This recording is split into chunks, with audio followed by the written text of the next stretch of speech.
కృపామయ TV వీక్షకులందరికీ క్రీస్తు పేరిట శుభాలు వందనాలు తెలియజేస్తున్నానండి. ఎరికో గోడలు ఎంత పటిష్టంగా నిర్మించబడినాయో మీకు తెలియాలండి. ఎరికో గోడల యొక్క క్లుప్తమైన చరిత్ర, అవి ఎంత పటిష్టంగా ఎంత బలంగా కట్టారో, ఎంత ప్రొటెక్టివ్గా ఉండడానికి నిర్మించుకున్నారు మీకు తెలియాలి. అదొక గేటెడ్ కమ్యూనిటీ, అప్పట్లో చాలా ప్రసిద్ధి చెందినటువంటి నగరము. యెహోషువ గ్రంథంలో 6వ అధ్యాయంలో 27 వచనాలు ఉన్నాయి. ఈ 27 వచనాలలో మనకు ఎరికో గోడల యొక్క ప్రస్తావన స్పష్టంగా కనిపిస్తుంది. అక్కడ ఈ ఎరికో గోడలకు సంబంధించినటువంటి వివరాలు కూడా ఉన్నాయి. ఆ ఎరికో గోడలు అంత బలంగా నిర్మించారంటే అందులోపల ఉన్నటువంటి ఇళ్ళకి ఎంత బలంగా నిర్మించి ఉంటారండి. అక్కడ డబ్బులు ఉన్న వాళ్ళు ఎంతోమంది ఉన్నారు. ఇక్కడ ప్రసిద్ధి చెందిన వాళ్ళు, సెలబ్రిటీస్, బిజినెస్ పీపుల్ ఎంతోమంది ఉన్నారు. అక్కడ రాజు ఉన్నాడు, దానికి సైనికులు ఉన్నారు. ఏమండి, ఈ ఎరికో పట్టణానికి ఇంకొక పేరు కూడా ఉందండి. It's a town of date trees అని అంటారు. అంటే ఖర్జూరపు చెట్ల పట్టణము. అన్ని ఖర్జూరపు చెట్లు ఉండే లోపల. అయితే ఈ పాలస్తీనా ప్రాంతంలో ఉన్న వెస్ట్ బ్యాంక్లో ఉన్నటువంటి ఒక ప్రాంతమే ఈ ఎరికో పట్టణము. ప్రపంచ దేశాలలో చారిత్రాత్మకంగా పేరు పొందినటువంటివి చాలా ఉన్నాయి. ఇప్పుడు మనకి భారతీయులముగా మనము హరప్ప, మొహంజదారో అని మాట్లాడుకుంటాము. అది ఇప్పుడు ఇండియాలో లేదు, అది పాకిస్తాన్ భూభాగంలో ఉన్నది. అలాంటి చారిత్రాత్మకంగా ఫేమస్ అయినటువంటి ప్రసిద్ధి చెందినటువంటి పట్టణాలలో మొట్టమొదటిది ఏదైనా ఉంది అంటే అదే ఈ బబులోను చరిత్రకు సంబంధించినటువంటి వాటిల్లో ఉన్న ఒకానొక కట్టడమైనటువంటి ఎరికో పట్టణము. ఏమంటే ఈ ఎరికో పట్టణంని ఎలా కట్టారో, ఆ గోడల్ని ఎలా కట్టారో మీకు తెలియాలండి. అంటే ఈ భూమి లోపల మనకి ఫౌండేషన్ కోసం పునాదులు వేస్తారు కదా. ఈ పునాదులు ఆ కింద త్రవ్విన పునాదుల నుంచి 12 అడుగుల ఎత్తు రాయితో కట్టారండి. ఈ 18 అడుగులు ఏం చేశారండి, ఇటుకలతో కట్టారు. అంటే మొత్తం మనకి 12 అడుగులు కింద రాయితో, అటు తర్వాత 18 అడుగులు ఇటుకలతో కట్టారు. అంటే ఇది ఎంత స్ట్రాంగ్ ఫౌండేషన్ ఉందో చూడండి. మొత్తం మీద 30 అడుగుల ఎత్తు ఉండేదండి. 30 అడుగుల ఎత్తు అంటే 6 అడుగుల మనుషులు ఒకరి మీద ఒకరు 5గురు నిలబడితే కానీ 30 అడుగులండి. దాదాపుగా ఒక తాడి చెట్టు అంత ఎత్తండి. మన భాషలో మనం అర్థం చేసుకోవాలంటే మనకు కనబడేదేవే కాబట్టి ఇక్కడ. మరి దాని వెడల్పు ఎంత ఉంటుందంటే 70 అడుగులు. 30 అడుగుల ఎత్తు, 70 అడుగుల వెడల్పు. అంటే ఏంటి, మన గుర్రం రథాలు ఉంటాయి కదా, చారియట్స్ అంటారు వాటిని. ఈ గుర్రపు రథాలు ఏవైతే ఉంటాయో, అంటే ఒక 2 వ్యక్తులు పక్కపక్కన కూర్చుని వెళ్ళగలిగేంత సీటు అలాంటి ఏర్పాటు ఉంటుంది. పెద్ద పెద్ద రథానికి చక్రాలు ఉంటాయి, ముందు ఒక గుర్రం ఉంటుంది. ఇది రథం. ఆ రథాన్ని నడిపించినప్పుడు ఒక రథసారథి కూడా ఉంటాడు. దాన్ని షాఫర్ అంటారు ఆయన్ని, అంటే ఒక డ్రైవర్ అనమాట. ఇలాంటి గుర్రపు రథాలు పక్క పక్కన ఒకటేసారి 7 రథాలు వెళ్ళగలిగినంత వెడల్పు. మీరు ఊహించుకోండి ఎంత పెద్దగా ఉందో, ఎంత పటిష్టంగా కట్టుకున్నారో చూడండి. ఒకడు గోడకి కన్నమేసి లోపలకు రావాలన్నా అయ్యే పని కాదు అది.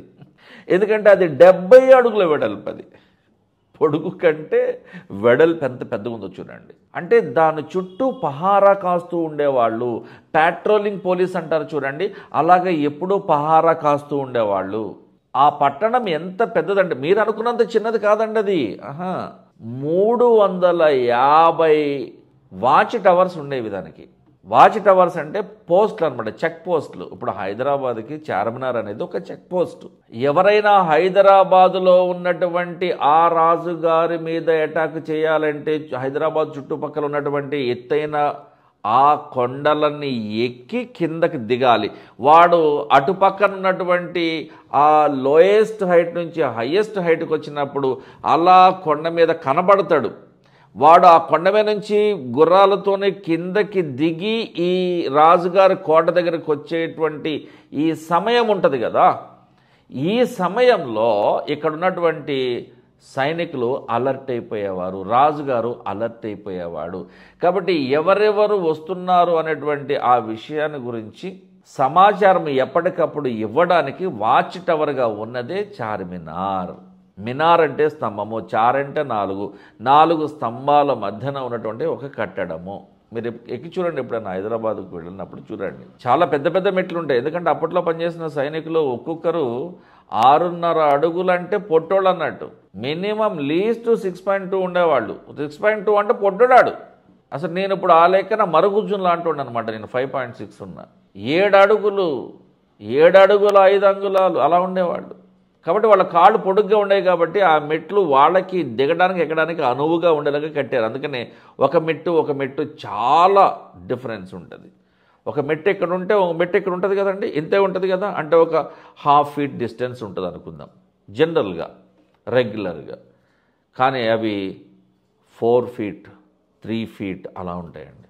అంటే అంత ఎత్తుగా ఉండేవాళ్ళు. చెక్ పోస్ట్ అది. ఏమండి, ఒక రాజును జాగ్రత్తగా చూసుకోవడానికి ఒక చెక్ పోస్ట్ ఉన్నది, దాని పేరే చార్మినార్.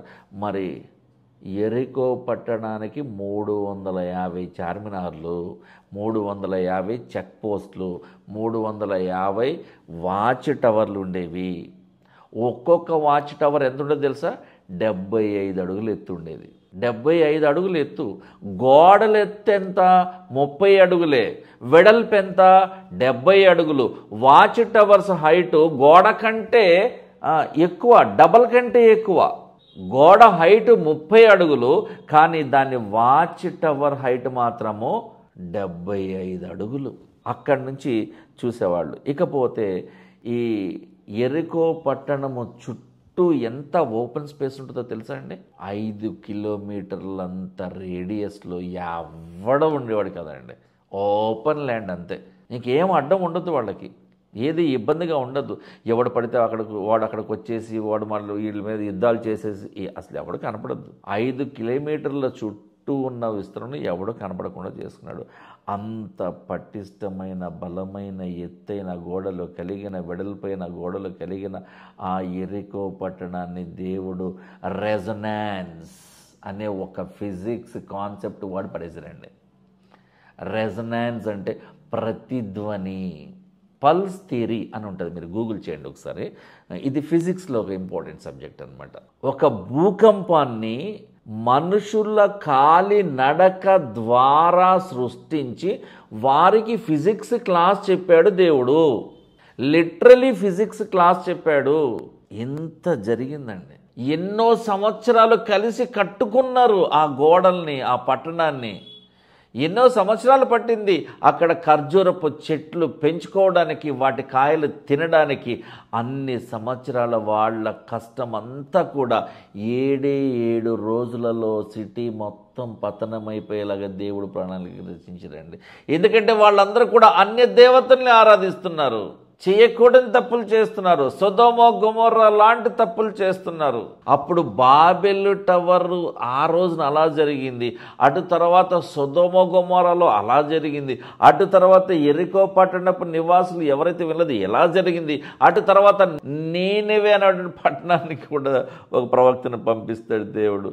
ఇదిగో నువ్వు వెళ్ళిపో, వెళ్ళి చెప్పంటే నువ్వు అట్నే అంటావు, అడిగి వెళ్ళిన తర్వాత క్షమించేస్తావు, నువ్వు నేనేం చెప్పడానికి లేదని బాధపడతాడు యోనా. అప్పుడే తిమింగిలము అతన్ని మింగేలాగా చేస్తాడు. తిమింగిలం మింగలేదండి. రీసెంట్గా ఒక పిల్లోడు ఇలాగా ఒక బోట్ మీద వెళ్తూ ఉన్నప్పుడు ఒక పెద్ద తిమింగిలం వస్తుంది, మింగేస్తుంది, తర్వాత కక్కేస్తుంది. ఎందుకంటే అది లోపలికి మింగలేదనమాట. దాని గొంతు చాలా చిన్నగా ఉంటుంది. ఆ రోజున యోనా తిమింగిలం కడుపులో 3 రోజులు ఉంటే ఎవరు నమ్మలేదు. ఇప్పుడు మాత్రం వాడు వచ్చి మాట్లాడుతుంటే నమ్మేస్తున్నారు. వాడొచ్చి చెప్పడం సోషల్ మీడియాతో ఇప్పుడు పెద్ద సెలబ్రిటీ అయిపోయాడు. వాళ్ళ నాన్నగారు ఆ వీడియో కూడా తీసాడు. ఆ పిల్లోడు సాక్షార్థంగా చెప్పడం, అందరూ నమ్మటం, అందరూ ముక్కు మీద వేలేసుకోవడం. Actually it happen like that and many times and everything went upside down.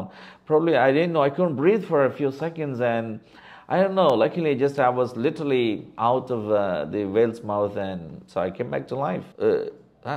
ఇంగ్లీష్లో చెప్తే బాగా నమ్మేస్తారండి బాబు. ఇంగ్లీష్ కూడా చెప్పేది నమ్మేస్తారు అంతే, మనం చెప్తే నమ్మరంతే. దేవునికి విరోధముగా వ్యతిరేకముగా సృష్టించబడిన ఏ శక్తి, ఏ ఆయుధము నిలవలేదు. నువ్వెన్ని పట్టణాలైనా కట్టుకో, నువ్వేమన్నా చేసుకో, అది నిలవదు. నిలవనివ్వడు దేవుడు. కాబట్టి మనము క్రైస్తవులమైన మనము పాపానికి వ్యతిరేకముగా యుద్ధము చేయవలను, పాపమును ఓడించవలను.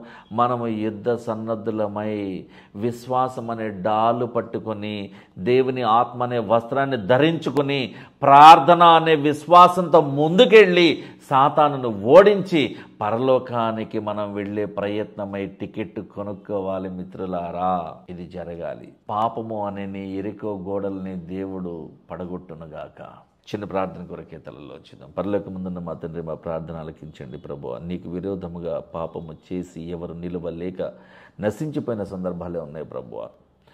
మేము నీతో ఏకమై, మేము ఏకాగ్రత కలిగిన వారమై, వాక్యములో ఎదిగి ఫలించే వారమై, వాక్యం అనేటువంటి ఈ మొక్కకు అంటు కట్టబడిన వారమై ఉండాలని ఆశపడుతూ ఉంటున్నాం ప్రభువా. మా ప్రార్థన ఆలకించి మమ్మల్ని ఆదరించి, మమ్మల్ని స్వస్థపరిచి, మమ్మల్ని హక్కున చేర్చుకుంటామనే ఆశతో ఈ ప్రార్థన అడిగి వేడుకుంటున్నాం తండ్రి. యేసుక్రీస్తు నామములో ఈ ప్రార్థన అడుగుతున్నాం తండ్రి. ఆమేన్. Thank you.